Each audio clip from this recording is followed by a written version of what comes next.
G'day and welcome to another video of Better Pics. Hope this finds you all well. Just wanted to do a sample edit of some images today. I've selected these 4 images which you can see there I have open in Adobe Bridge, and I just wanted to give a bit of a sample edit from beginning to end. And yeah, a little bit different images for me. I'm calling them texture and color, maybe. Still thinking about it. But I just really liked the look of these images just because of, I guess they are all natural sort of elements and textures, and they have a very different feel about them, but they certainly are part of what I love about being in natural space, being that you get to feel and see so many different things, and all created by nature, which is a really wonderful thing. And certainly all 4 images together, I think they could work really well. Perhaps not in that order, but maybe as a series of 4 images on a wall somewhere. It's certainly reigniting my love of natural texture and colour, and certainly the diversity of texture and colour that you can find in nature. So here we go. I'm going to edit these in Adobe Camera Raw today from start to finish, and yeah, we'll go from there. Alright, so all 4 images open in Adobe Bridge. You can see I've just made a selection with a color selection there, just red, which is Control 6, and I've just clicked on that selection on the left hand side there so that I'm only looking at those 4 images. So right click, open in Camera Raw. And I'm just going to expand that screen out to be a full screen. And alright, firstly what I'm going to do is just select all the images and make some general edits, which is generally the approach that I go with just to help speed up the process. Now I think all of these images were shot with the same camera. I'm not 100% sure, but let's just go with that for now. Probably doesn't matter really, but yeah, I'll make some general edits. And then what I'll do is come back to each image and just refine those edits a little bit further, I think.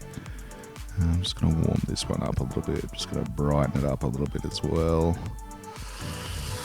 Excellent. So yeah, vibrance and saturation there. And I'm just going to add a tiny bit of texture, tiny bit of clarity. And we're going to go down to detail. And I'm going to add a little bit of sharpening. And I'm going to mask out. I'm going to adjust the mask based on this image, but then I'll adjust to suit for the other images, but generally it should be fine. So I'm just holding down my Alt key there and clicking on the mask, and you can see which parts of the image are actually being affected. So the white parts of the image will have the most sharpening applied, and the darker images the least amount, or darker areas I should say, the least amount. Excellent. Alright, down to optics, remove chromatic aberration. That's a standard one that I apply to my images.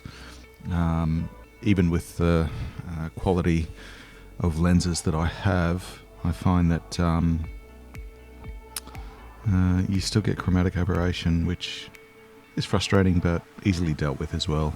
One of the advantages of working with raw images is chromatic aberration is super easy to remove. One thing I did neglect to do actually on the sharpening side of things is zoom in to 100%, which I've just clicked once there, and you can see we're now in at 100%. Oops, I've gone in a little bit further. There we go. And I'll just find a super sharp part of the image and have a look at the amount of sharpening that we're applying. That's great. We don't want to over sharpen because it can have a negative effect on your images. But certainly applying a little bit of sharpening is helpful, particularly when you photograph with a flat profile and a reduction in sharpening, which is what I generally do, just to give me the most flexibility in post to get the image to where I want it to be. And certainly the edits that I'm doing on these images today, I'm going to be adding a little bit more creative license to how they look, meaning that I'm not necessarily looking for a representation of reality. However, I'm just wanting to create, I guess, a little bit of artwork, for want of better words. Alright, moving on to this second image. I'm just going to warm that up a little bit because this was an amazing forest in New Zealand from memory. Just going to add a little bit more warmth, yep, a little bit more texture, and I'm actually going to raise the highlights because I kind of like the dreamy kind of effect that I'm able to get out of this image. Of course, with any of my edits, generally if I'm committing an image to print, in fact, even if you're not committing an image to print, I'll usually print a test sample just to have a look at it. And it's usually only a small image, maybe a 6x4 or a 5x7 at most, just to kind of get an idea of how it sits in print. One thing I've always said is that you interact with print images that are printed differently to how you do when they're digital. Now, I know that's kind of an obvious statement because you're working with a physical print, which is obviously very different to digital, but I think our relationship with prints, without sounding too nostalgic, is definitely different to a digital image. So I always recommend to get your images printed, even if it's just to do a bit of experimentation and see what you think. I'm actually going to drop the texture and clarity just a little bit. I just want to further add to that kind of dreamy feel that this image is giving me.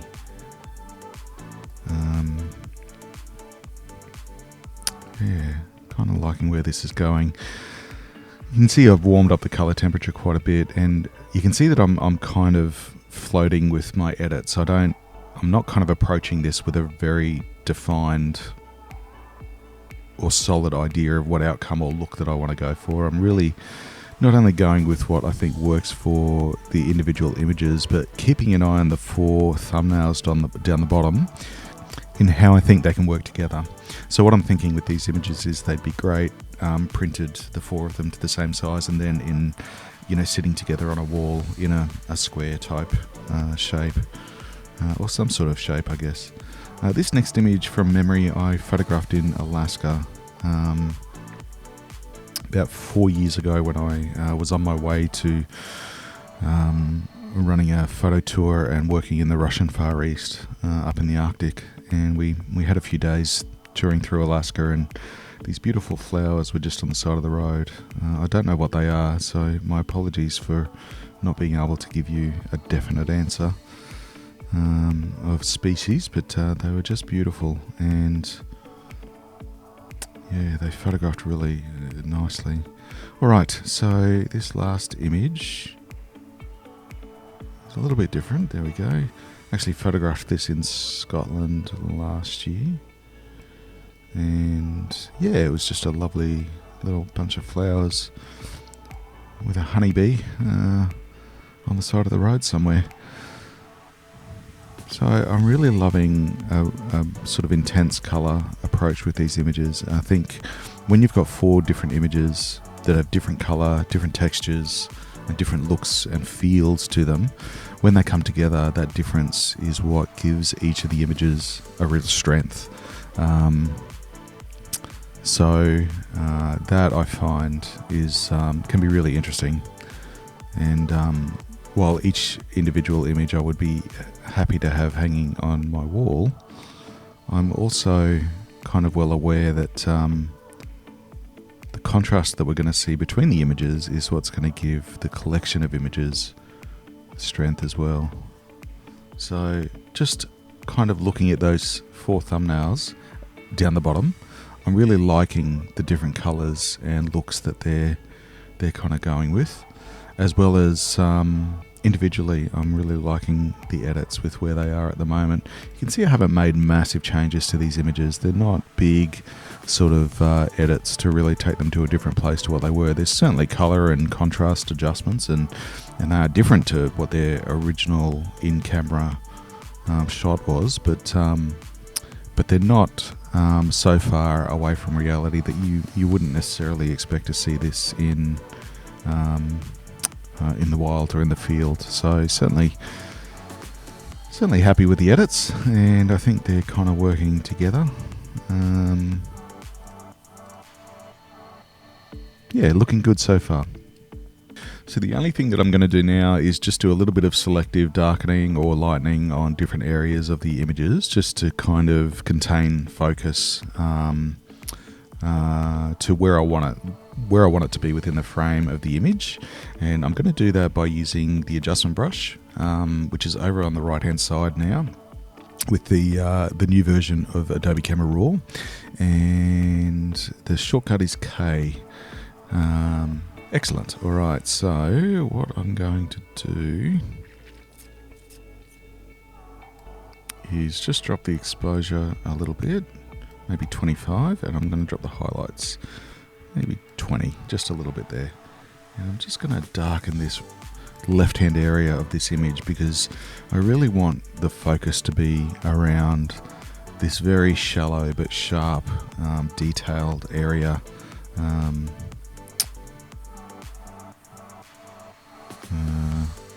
Just where the frost is sitting on the leaves of this grass. So I'm just going to add a little bit of darkness to that area. Excellent. And the next one I'm going to do the same, just around the bottom. Actually, we need to, that's right, that's a new feature of Adobe Camera Raw with the adjustment brush, is you can have it set so that when you move to a new image, the adjustment reconfigures itself to being zeroed out. So you can see at the bottom there's reset sliders automatically. So whenever you go to a different tool or to a different image, it resets all of those sliders back to 0, which is great. You can of course turn it off if you want as well. Alright.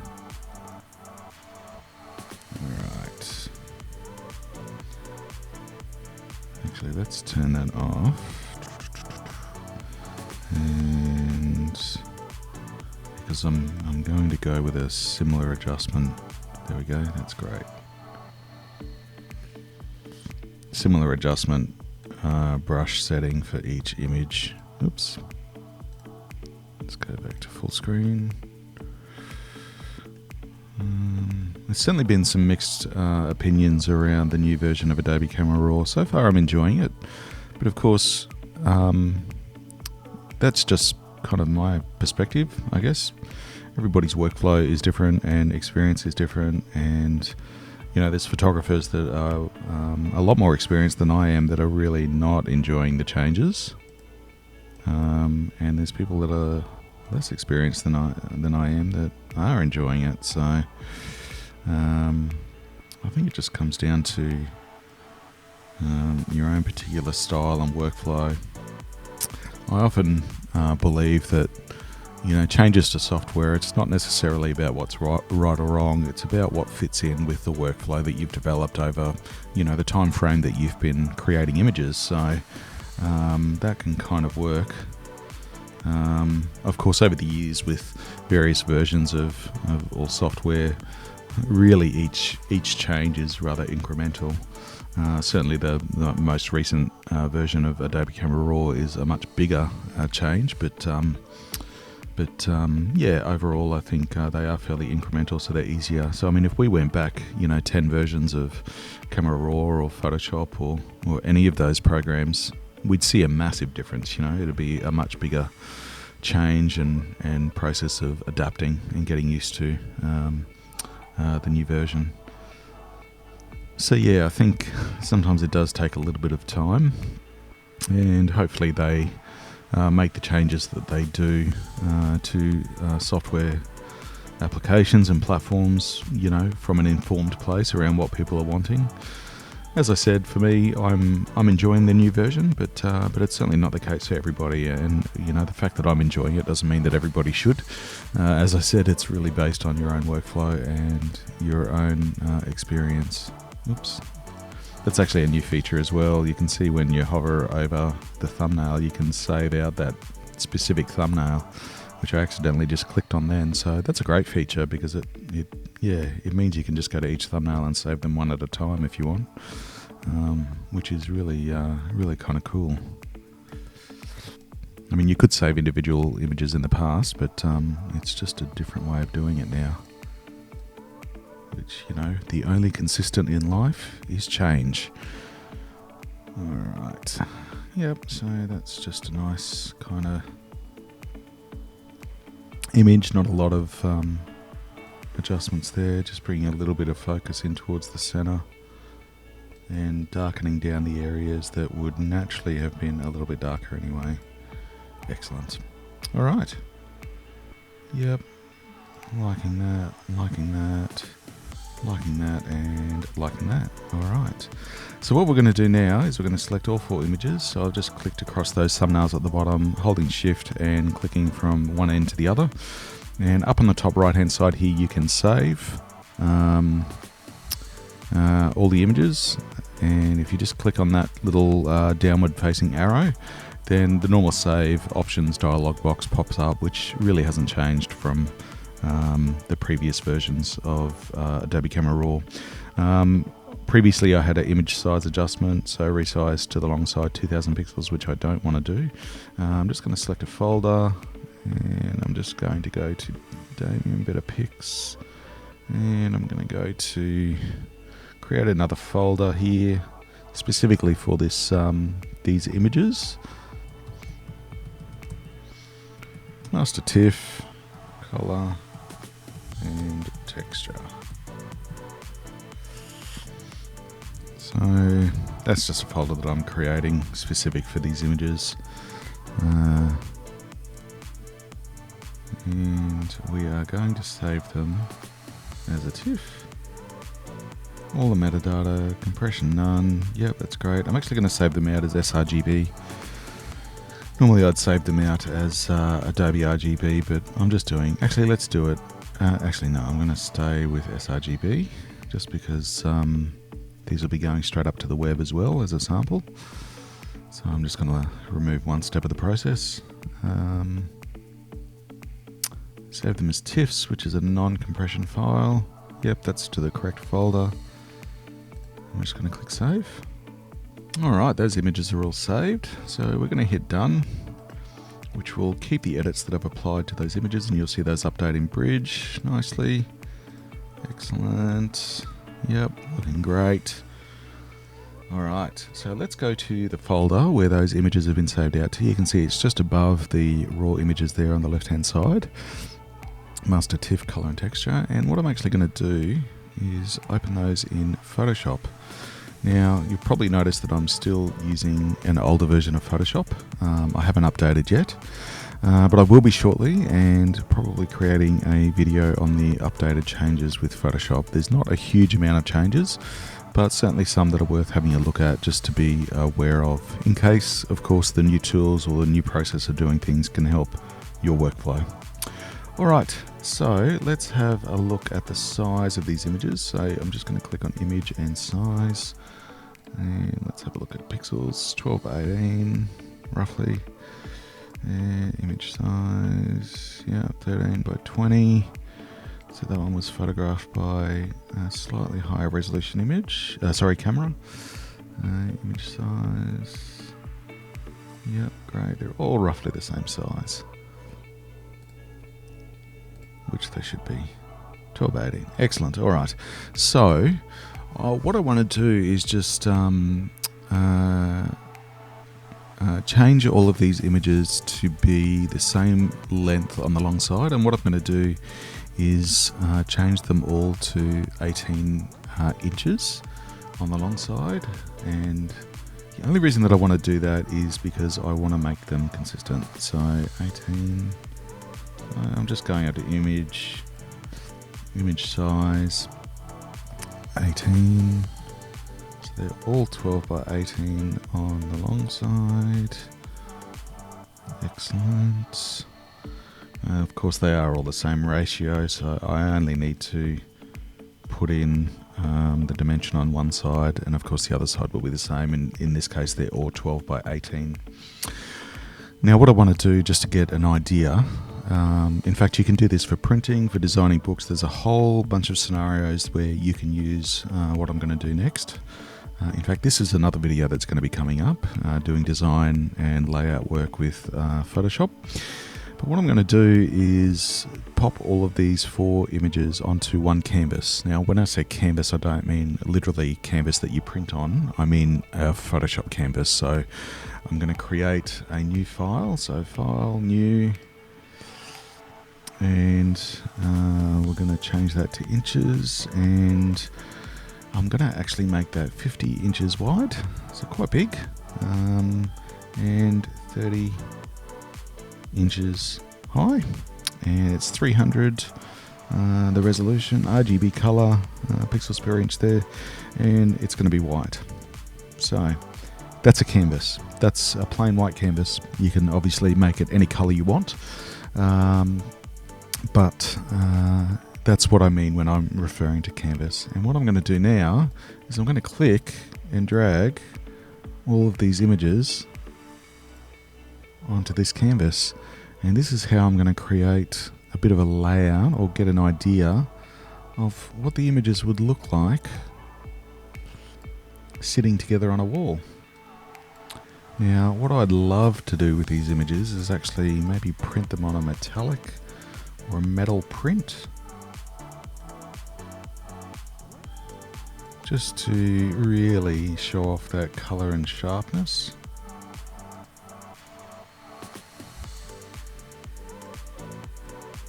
And really take full advantage of what that would look like being printed up. And have them sitting on the wall, and that's how they would look. You can obviously create a dummy example of what the images would look like with a frame.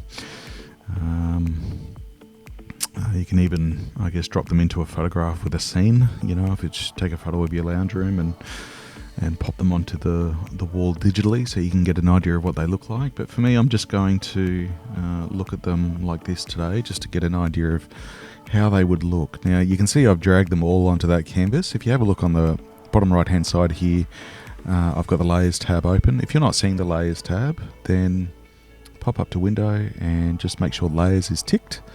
Then it should appear. And you can see I've got each one of those 4 images as 4 separate layers. If I turn them on and off, you can see that they respectively go on and off. And if I turn off the background, you can see it's now transparent. But that gives me an idea. I'm just going to actually center that up properly.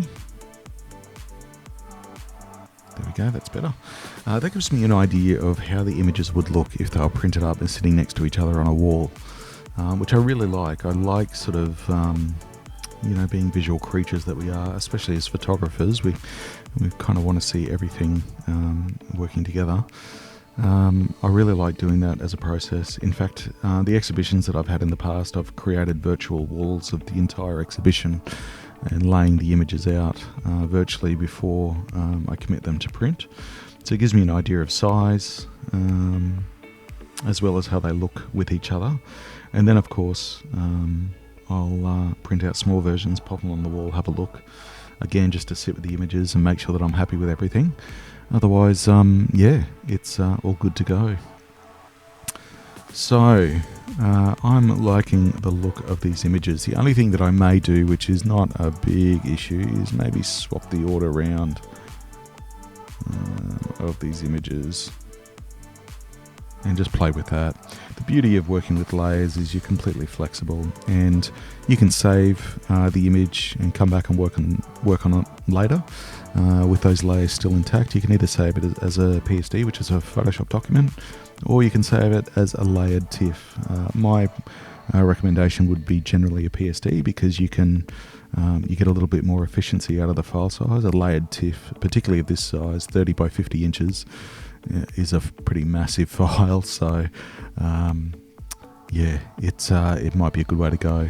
However, if you want to save it as a TIFF, then great.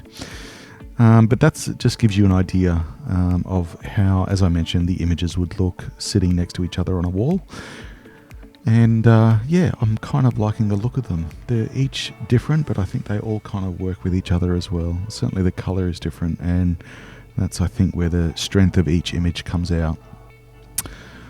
Really hope you've enjoyed this video. It's certainly a little bit of a different editing process for me, where I'm feeling less constrained by reality and more by creating a feel and a look of these images sitting within each other on a wall. And I certainly love everything to do with nature and everything that these images represent, the texture and color of nature. It's pretty special. Thanks very much for stopping in. Hope this video has been helpful, and we look forward to seeing you again next time. And as always, take care.